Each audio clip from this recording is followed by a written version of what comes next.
أعوذ بالله السميع العليم من الشيطان الرجيم من همزه ونفخه ونفثه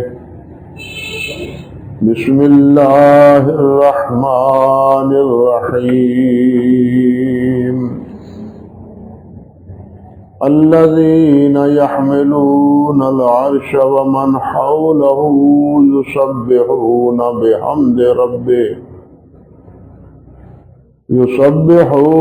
بحمد ربهم ويؤمنون به ويستغفرون للذين آمنوا ربنا وسعت كل شيء رحمة وعلما فاغفر للذين تابوا واتبعوا سبيلك وقهم عذاب الجحيم سبحان ربك رب العزة عما يصفون وسلام على المرسلين والحمد لله رب العالمين۔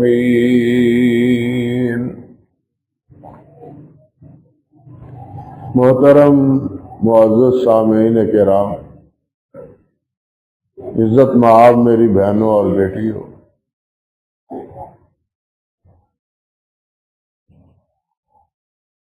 گزشتہ خطبات میں اسی آیت مبارکہ کی روشنی میں حاملین عرش اور عرش کے بارے میں کہ اللہ ذوالجلال والاکرام کا عرش ہے اور وہ مادی حقیقت رکھتا ہے،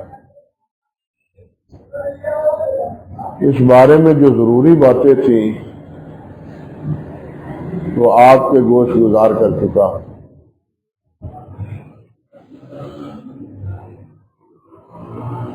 اللہ سبحانہ و تعالی نے فرمایا ہے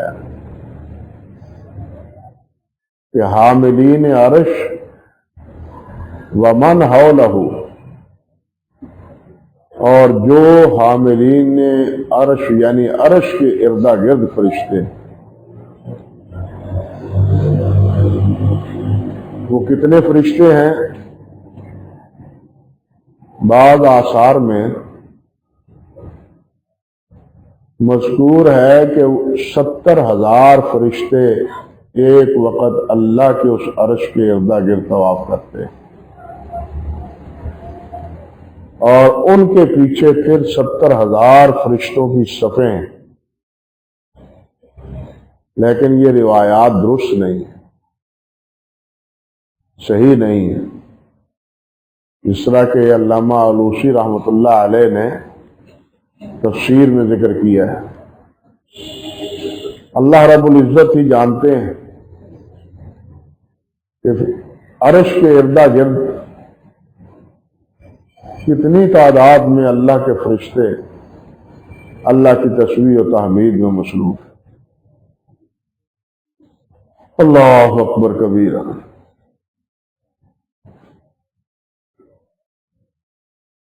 یہاں اس بات کا تو ذکر ہے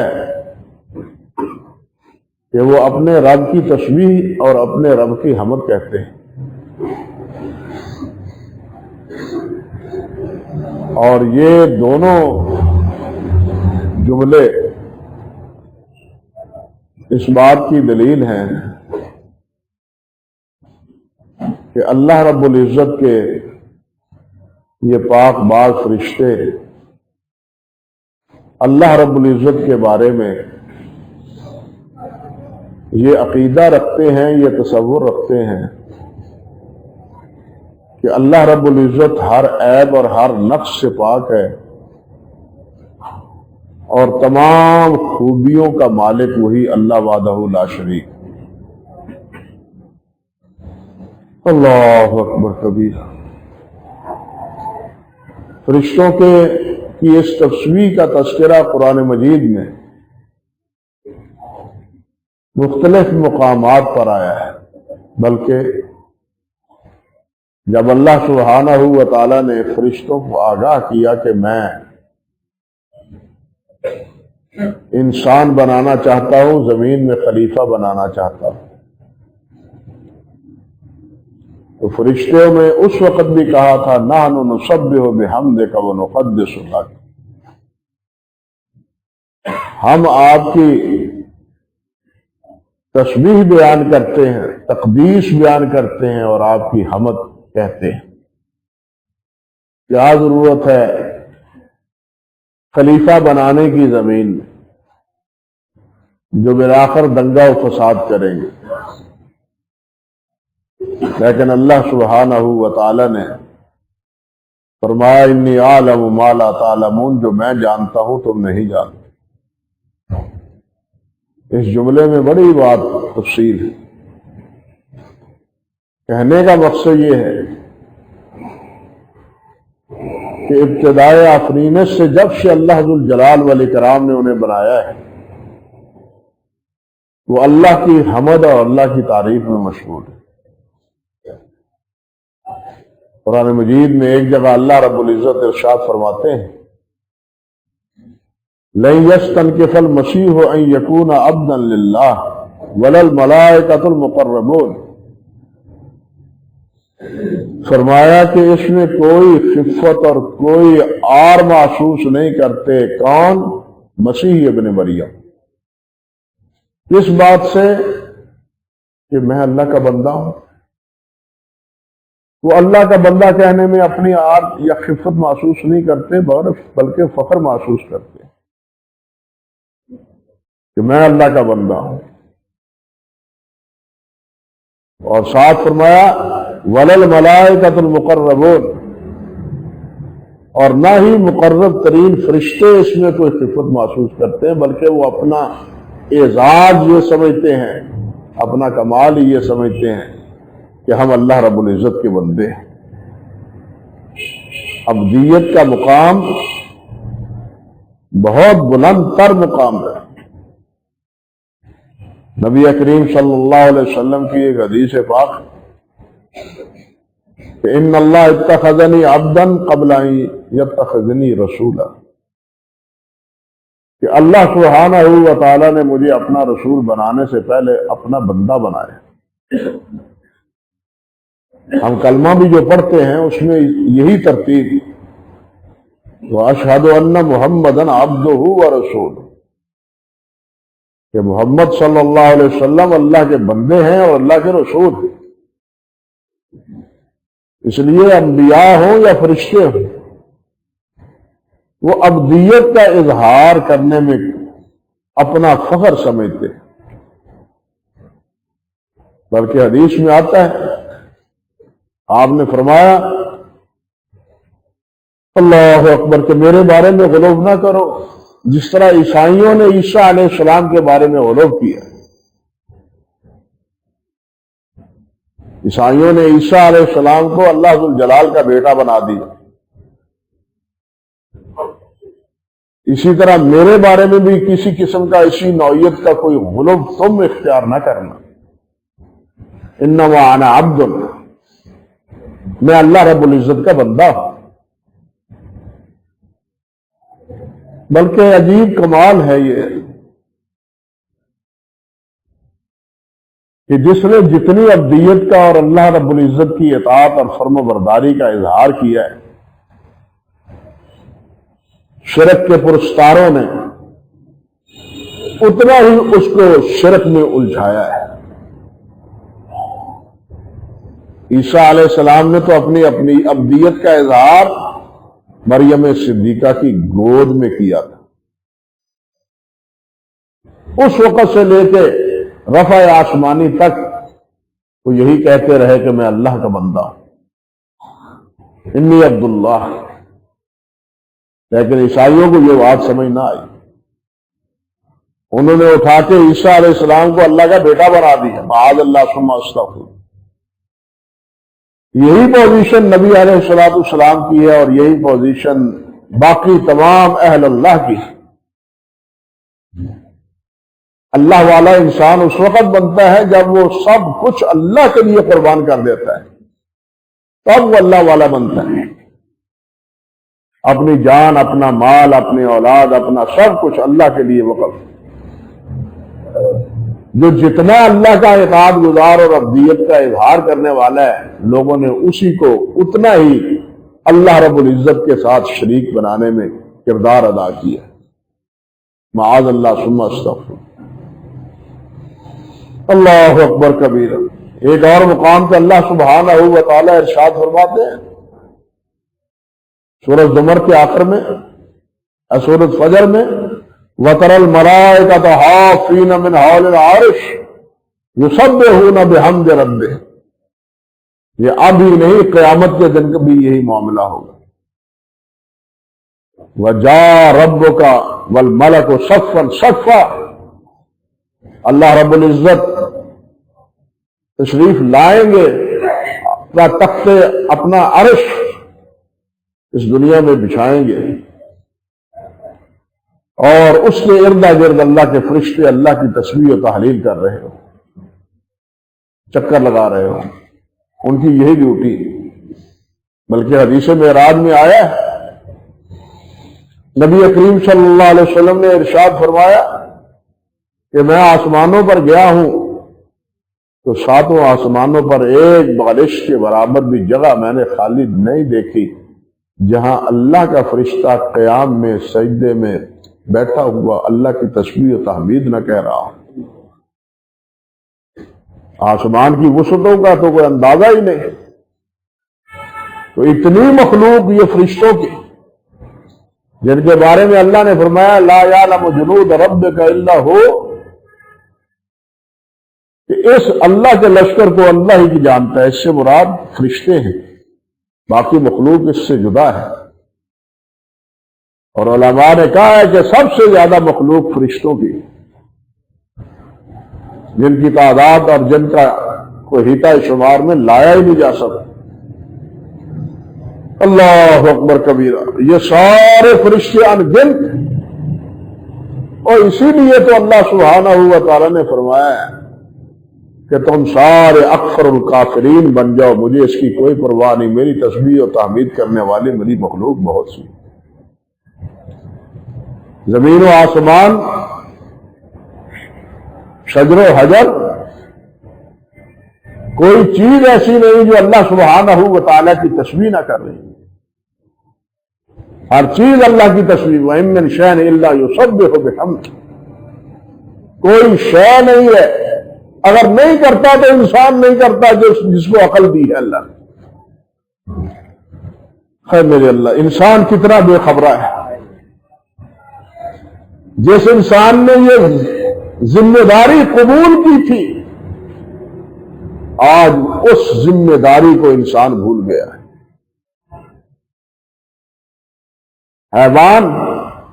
حیوانات، شجر اور حجر، ذرات زمین کے، درخت زمین کے، پتے زمین درختوں کے، سب اللہ رب العزت کی ثنا خوانی کر رہے ہیں. وَإِن مِّن شَيْءٍ إِلَّا يُسَبِّحُ بِحَمْدِهِ. لیکن انسان کیا کر رہا ہے؟ جس نے ذمہ داری اٹھائی تھی اس امانت کی، دین کی اس امانت کی، وہ رات دن اللہ کی نافرمانیوں میں، اللہ رب العزت کے ساتھ شریک بنانے میں، اللہ رب العزت کی مخاصمت اور مخالفت میں رات دن اسی میں لگا ہوا ہے. الا ماشاءاللہ، الا ماشاءاللہ.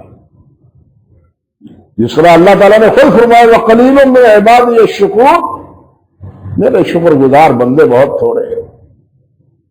جنہوں نے ذمہ داری قبول کی تھی، افسوس یہ ہے کہ وہ اپنی ذمہ داری ہی بھول گئے. ہمیں احساس ہونا چاہیے کہ ہماری ذمہ داری کیا ہے، اور اللہ ذو الجلال نے ہمیں کس لیے پیدا کی ہے. مال جمع کرنے کے لیے نہیں، دولت جمع کرنے کے لیے نہیں، محلات اور بلڈنگیں استوار کرنے کے لیے نہیں. رہنا چاہیے، بنانی چاہیے، لیکن ہم اپنا سب کچھ ان کے لیے وقف کر دینا، یہ تو اللہ ذو الجلال والاکرام سے غفلت کا نتیجہ ہے. اللہ اکبر کبیرہ. اللہ فرماتے ہیں یسبحون بحمد ربہم، اللہ کی تسبیح دیکھیے اللہ کی دو صفتیں، دو نوعیت کی صفتیں. ایک صفت وہ ہے جس کو صفت جلالیہ کہتے ہیں، صفات منفیہ کہتے ہیں. جس طرح کہ اللہ سبحانہ و تعالی نے فرمایا لیس کمثلہ شیء، اس جیسا کوئی نہیں، اس جیسا کوئی نہیں. قل هو اللہ احد، اللہ اکیلا ہے. لا تاخذہ سنۃ ولا نوم، اللہ کو نیند تو خدا، اللہ کو اونگ بھی نہیں آتی. اللہ فرماتے ہیں میں نے 7 دنوں میں 6 دنوں میں یہ زمین و آسمان بنائے، وما مسنا من لغوب، مجھے تھکاوٹ نہیں ہوئی، تھکا نہیں، اللہ تھکتا نہیں ہے. یہ صفات منفیہ ہے، اور یہ اسی کو، وہی ان کا حامل ہے جو جاہ و جلال کا مالک ہے، جو جاہ و جلال کا مالک، جس سے بڑا اور کوئی ہے ہی نہیں. وہی سب سے بڑا ہے، وہی سب سے قوی ہے، وہی سب پر غالب ہے، وہ نہیں تھکتا. انسان تھوڑا سا کام کر کے جس تب تک سستا نہ لے دوسرے کام کو ہاتھ نہیں لگاتا، یہ انسانی کمزوری ہے. لیکن اللہ سبحانہ و تعالی اس قسم کی کمزوریوں سے پاک. اور دوسری صفات یہ ہے جس کو علماء کہتے ہیں صفات کمال، صفات اکرام، صفات مثبتہ. جس طرح کہ اللہ سبحانہ و تعالی کے بارے میں کہ اللہ علیم ہے، اللہ حی ہے، حیات اللہ کے لیے مختص ہے، سب مرنے والے ہیں، زندہ رہنے والا اللہ ہے. اللہ قیوم ہے، قائم بالذات ہے، اور دوسروں کو قائم کرنے والا ہے. جب تک چاہے کسی کو قائم رکھے، جب چاہے اس کو ختم کر، وہ قیوم ہے. اور اللہ وہ ہے جو کلام کرتا ہے، اللہ وہ ہے جس کو قادر قدرت، جس کو کامل قدرت حاصل ہے. اللہ کل شیء قدیر وہ ہے جو چاہتا ہے کرتا ہے. کوئی چیز انما اذا اراد اللہ شیئا ان یکون لہ کن فیکون، اللہ کا کہنا، کن کہنا، یہ ہو جانے کے مترادف. اللہ اکبر کبیر. تو یہ صفات مثبتہ ہے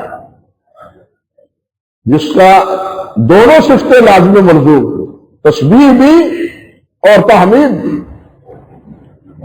جس طرح ہم کلمہ پڑھتے ہیں لا الہ الا اللہ، اللہ کے علاوہ کوئی نہیں معبود. لا الہ پہلے نفی کرتے ہیں، کوئی الہ نہیں. تسبیح بھی اسی معنی میں، اللہ میں کوئی کمزوری نہیں، کوئی نقص نہیں، کوئی عیب نہیں، کوئی کمی نہیں. ہاں، وہ شریک تو وہ بناتا ہے جو کمزور ہوتا ہے، جو خود اپنے کام سر انجام نہ دینے پہ قدرت رکھتا ہو. شریک تو وہ بناتا ہے. جو جتنے شریک بنائے ہوئے ہیں، جب آسمان اور زمین اللہ نے بنائے تھے، کون شریک تھا اس وقت؟ آج اولاد دینے میں شریک، کاروبار چمکانے میں شریک، عزت دینے میں شریک. ہمیں عزت یہاں سے ملتی ہے، اولاد یہاں سے ملتی ہے، حاجات یہاں سے ملتی ہے.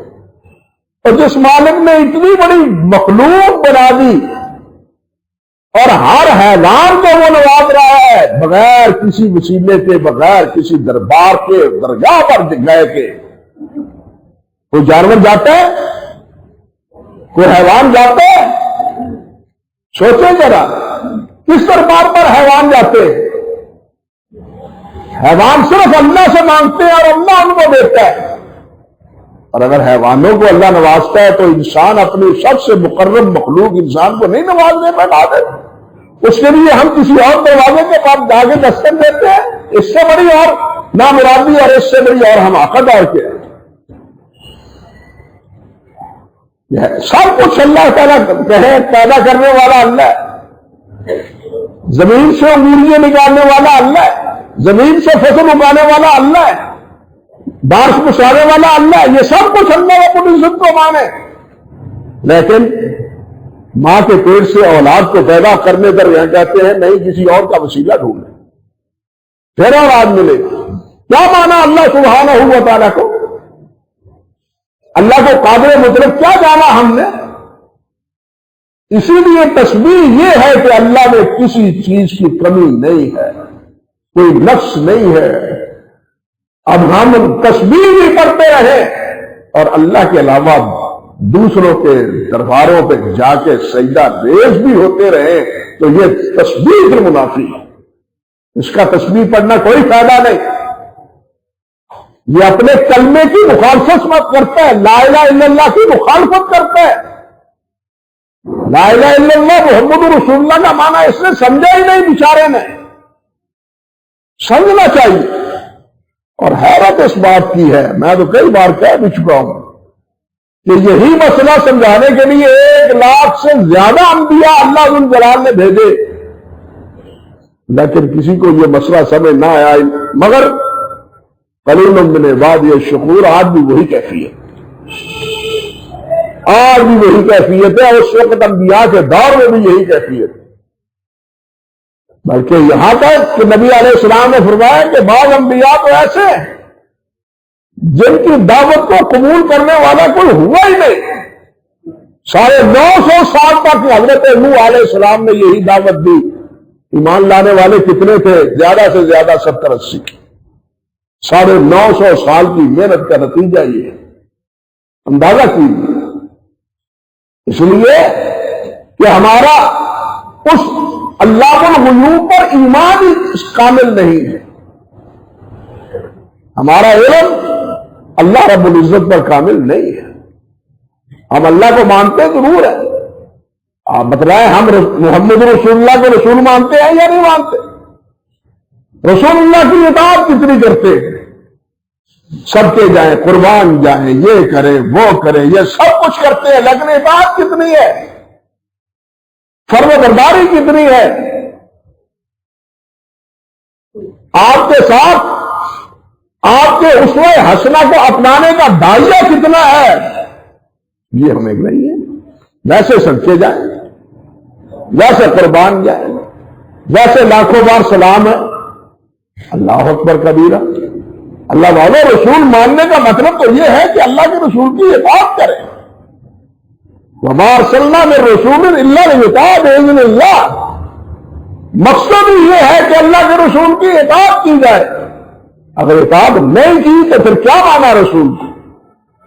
اللہ کو مانا اور اللہ کے ساتھ شریک ٹھہرایا تو کیا مانا اللہ کا؟ یاد رکھیں، جب انسان رسول کے ساتھ، اللہ کے ساتھ کسی اور ہستی کو نامزد کر لیتا ہے تو اس کا تعلق اللہ سے خالص نہیں رہتا، رسول سے خالص نہیں رہتا۔ آپ نہیں جانتے، آپ کو مثال دوں، اولاد ہوتی ہے نا، اولاد ماں باپ بڑی محنت سے پرورش کرتے ہیں، اللہ کے فضل و کرم سے کھلاتے پلاتے ہیں، بڑی امیدیں وابستہ ہوتی ہیں، بڑی خوشی سے چاؤ سے شادی کرتے ہیں۔ شادی کرنے کے بعد کیا ہوتا ہے؟ بیوی کے حقوق اور ماں کے حقوق کہاں جل جاتے ہیں؟ والدین کے درمیان ایک چیز حائل ہوئی، والدین سے محبت کٹ گئی۔ یہ آپ بیتی حقیقت ہے یا نہیں؟ یہ بات تو سمجھ آتی ہے یا نہیں؟ سمجھدار کہتے ہیں بیٹا اسی وقت بیٹا ہے جس وقت وہ ماں اور باپ کے ساتھ متعلق، جب ماں اور بیوی کے ساتھ متعلق ہو جاتا ہے، ماں اور باپ سے محبت کم پڑ جاتی ہے۔ بلکہ وہ بھی ہے نامراد جو والدین کو گھروں سے نکال دیتے ہے یا نہیں ہمارے ماحول اور معاشرے میں؟ کیا وجہ ہے یہ کہ والدین کی محبت کے درمیان ایک اور نفس، ایک اور ہستی جو کیا ہے حائل ہو گئی ہے۔ یہ میں نے مثال دی ہے۔ بالکل اسی طرح جب آپ اللہ اور اللہ کے رسول کے درمیان کسی ہستی کو حائل کریں گے تو آپ کا تعلق نہ اللہ سے خالص رہے گا نہ اللہ کے رسول سے خالص رہے گا. اس لیے اپنے تعلق کو اللہ اور اللہ کے رسول سے خالص رکھیں، اس سے وابستہ کریں. لیکن ہمارے ہاں تو بابوں کی اتنی بہتات ہے، سرکاروں کی اتنی بہتات ہے کہ ہمیں سرکار عزیز ہے، سرکار دو عالم عزیز نہیں ہے. بات سمجھے، ہمیں سرکار عزیز ہے، اس کے کہنے پر سب کچھ کر رہے ہیں، لیکن سرکار دو عالم کے کہنے پر 5 نمازیں نہیں کر سکتے، اپنی شکل و صورت نہیں بدل سکتے. ہمارا حال تو یہ ہے رسول اللہ کہنے کا، تو لا الہ الا اللہ کہنے کا کیا ہوگا؟ یہ تو اس سے بھی مشکل مسئلہ ہے. اللہ ہمیں سمجھ دے. اللہ اکبر کبیرہ. تو سبحان اللہ و بحمدہ یسبحون بحمد ربہم کیا تسبیح ہے؟ حدیث میں آتا ہے، حضرت ابو ذر غفاری رضی اللہ تعالی عنہ فرماتے ہیں، صحیح مسلم کی روایت، کہ میں نے عرض کیا ایو الکلام افضل، حضور سب سے اچھا کلام کون سا ہے، اچھی تسبیح اللہ کا ذکر کون سا ہے؟ تو نبی علیہ الصلوۃ والسلام نے فرمایا اللہ اکبر کبیرہ. آپ نے فرمایا مصطفیٰ اللہ لملائکتہ ولعبادہ، وہ کلمات جو اللہ ذو الجلال نے اپنے فرشتوں کے لیے منتخب کیے اور اپنے بندوں کے لیے منتخب کیے. وہ کلمات کیا ہیں؟ وہ ہے سبحان اللہ و بحمدہ. فرمایا وہ کلمات ہیں سبحان اللہ و بحمدہ. سبحان اللہ و بحمدہ یہ تسبیح اتنی عظیم ہے کہ بہت سی احادیث مبارکہ اس کی فضیلت میں وارد ہوئی ہے. وہ تفصیل ساری بیان کی جائے تو ایک خطبہ درکار ہے. سبحان اللہ و بحمدہ، اور فرشتے پڑھ رہے ہیں، اللہ کے بندے بھی پڑھ رہے ہیں. حدیث میں آتا ہے نا، نبی علیہ السلام نے فرمایا، معروف روایت ہے صحیح بخاری کی 3 جگہ امام بخاری نے ذکر کی ہے، کلمتان حبیبتان الی الرحمن خفیفتان علی اللسان ثقیلتان فی المیزان سبحان اللہ و بحمدہ سبحان اللہ العظیم. 2 کلمے ہیں، اللہ کو بڑے محبوب ہے، اللہ کو بڑے محبوب ہے. اللہ اکبر. کلمتان حبیبتان الی الرحمن خفیفتان علی اللسان، پڑھنے میں بڑے ہلکے سے آسانی سے پڑھے جا سکتے، ثقیلتان فی المیزان، لیکن قیامت کے دن میزان کے بدن میں بڑا وزن ہے، بھاری ہے. وہ کیا ہے؟ سبحان اللہ و بحمدہ سبحان اللہ العظیم. ایک حدیث میں آتا ہے مسلم قیادہ میں، جس کی حدیث جس کو صحیح حافظ ابن حجر نے بھی کہا ہے اور علامہ ہیثمی نے بھی کہا کہ اس کے رجال سب ثقہ ہے، بلکہ بخاری کے راوی ہیں، روایت ابو یعلا کی، مسند ابو یعلا کی. فرماتے ہیں اذن لی ان احدث عن ملک قد مرقت رجلاه الارض السابعہ والعرش علی منکبہ. اللہ اکبر کبیرہ. میں نے گزشتہ خطبے میں بتلایا تھا حاملین عرش کتنے ہیں، ان کی عظمت کا ذکر کیا تھا کہ کان سے لے کے کندھے تک کی مسافت 700 سال کی. اتنے بڑا فرشتہ. اس حدیث میں آپ نے فرمایا کہ وہ حامل عرش، اس کے قدم 7ویں زمین پر ہے اور عرش اس کے کندھے پر ہے، اور وہ کہتا کیا ہے؟ سبحانک این کنت و این تکون. اللہ تو پاک ہے، جہاں بھی ہے، جہاں بھی تو ہے، جہاں بھی ہوگا تو پاک ہے،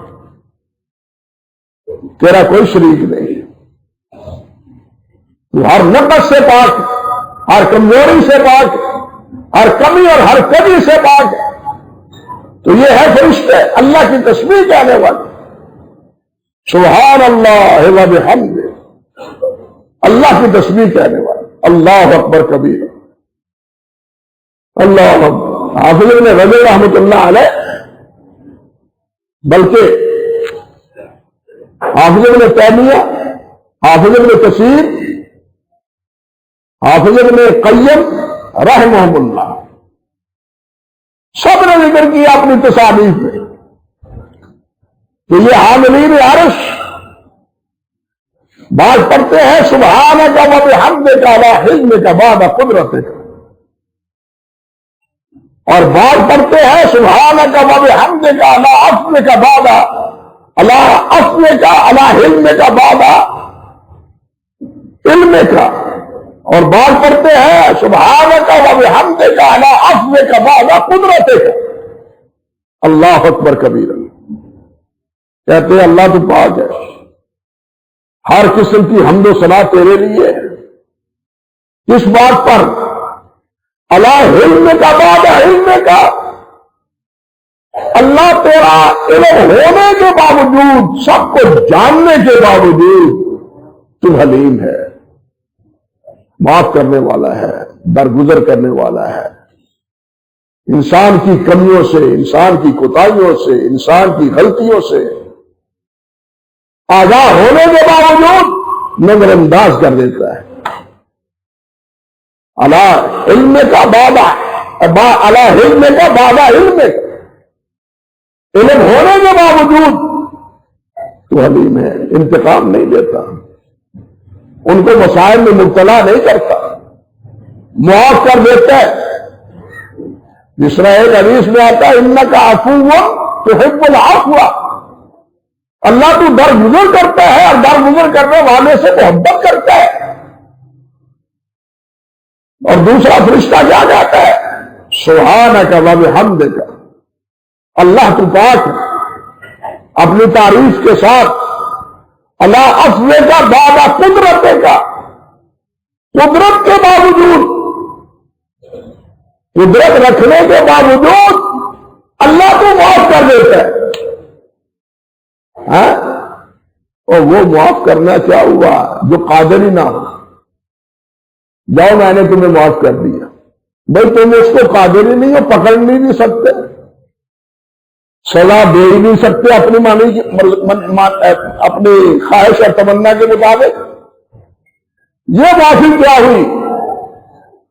معافی تو اللہ کی ہے جو ہر چیز پر قدرت رکھتا ہے، ہر چیز پر قادر ہے، جو چاہے جس مصیبت میں چاہے کسی کو مبتلا کر دے، اس دنیا میں بھی اور آخرت میں،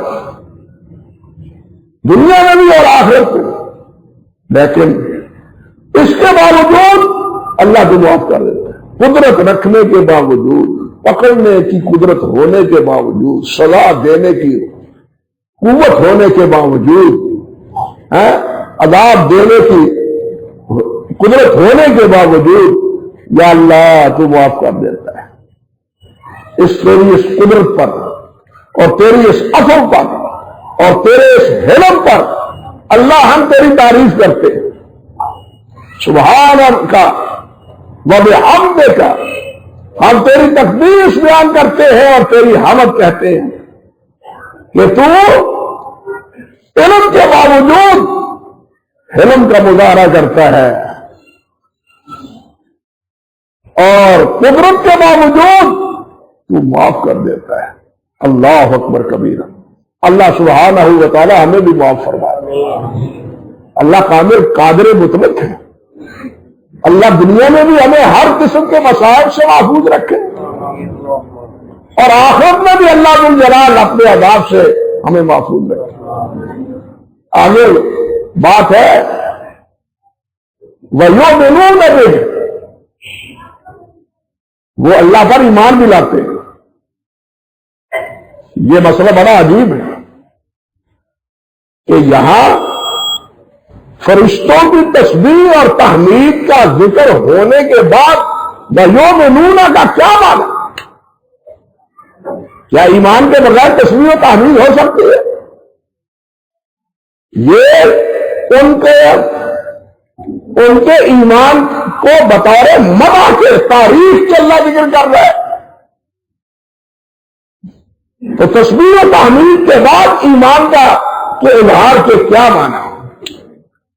یہ مسئلہ بڑا گہرا ہے اور تفصیل طلب بھی ہے اور دلچسپ بھی ہے. انشاءاللہ وقت نہیں ہے کہ اس کی ابتدا کروں. اللہ نے چاہا تو اس کی وضاحت انشاءاللہ نبی آئندہ خطبے میں عرض کرنے کی کوشش کروں گا. اقول قولی ھذا استغفر اللہ لی ولکم ولسائر المسلمین.